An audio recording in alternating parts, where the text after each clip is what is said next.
Hi friends, this is Salojang here. Welcome to my networking channel. Hope all are doing good. And today the topic I'm going to discuss about generic traffic shaping. So which is a traffic shaping mechanism, and it is implemented on a specific interface or a sub interface. So I can regulate the flow of packets going out of an interface using this traffic shaping mechanism. So in this only thing is I should not create any class map or policy map. Instead I can directly apply it on an interface. So there is a specific command what we call traffic shape. So using that command, I can shape the specific traffic. So assume I'm creating an ICMP traffic. So if I want to specify the traffic going out of an interface, if I want to shape any specific type of traffic out of an interface or a sub interface, I can use this generic traffic shaping.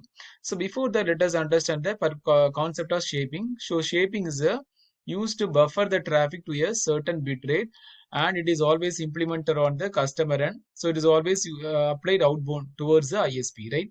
Why? Because why we are shaping the traffic, when it exceeds a certain bit rate, the policer or policing can drop the packet at the ISPN. So to prevent such situation, even though the link is at the 128 kbps, it is better to shape the traffic before sending any traffic towards the ISP. So that is the purpose of shaping. And this GTS is nothing but a generic traffic shaping which is implemented on an interface and which is used to regulate the flow of packets going out of an interface or a sub interface. So this is an architecture where I connected R1 and R2. So this 1.1 and 1.2, to this I have connected two different hosts. So I already configured the directly connected interfaces, and also I created a static route from R1 towards this PC2 and R2 towards this PC1. So now let us go to architecture. Let us go to R1. Let us create the traffic shape command. So that is a command for GTS. So GTS you have to implement on an interface.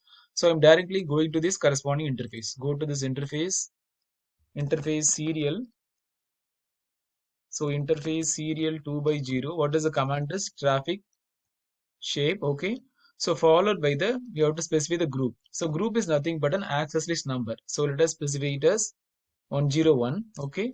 So followed by I have to specify the target bit. How we are going to shape it. So say assume I'm going to shape it to 8000 at around 8 kbps. So I'm going to shape it to 8000. So then just click enter. Okay, so I have done the shaping. So now what I'm going to do, to this access list, I created the number, right? Access list number. So I'm going to create the ICMP traffic. So let us create an ICMP traffic. How to do? Go to the configuration mode, specify in access list 101 permit ICMP any. That is any source and any destination. I have created the ICMP traffic. So now I'm going to initiate the traffic from this PC1 towards PC2. So the traffic will go towards this R1 from R1 to R2, right? So it will automatically shape the traffic to the corresponding bitrate. So this is a bitrate 8000 we specified. So more than this, what will happen? Excess bitrate, automatically the excess packets will be queued or it will be delayed. So it will store it in a buffer, right? What we call it as buffering or shaping. So once the packets exceeds a certain bitrate, so we already shaped it to an 8 kbps. So once it exceeds a certain bitrate, it will store it in a buffer.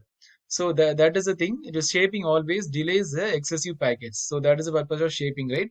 So in the advantage of shaping, there is no packet loss because each and every time we'll send the proper data, and whenever there is an excessive packets or excessive data, it will delay or it will buffer in a buffering queue. So that is the purpose of shaping mechanism, right? So now let us initiate a traffic from PC1 towards this PC2. Let us go for PC1. So ping 192.168.3.2. That is a PC2 IP. I'm just pinging. Yeah, I'm able to reach. So now let us do a continuous ping.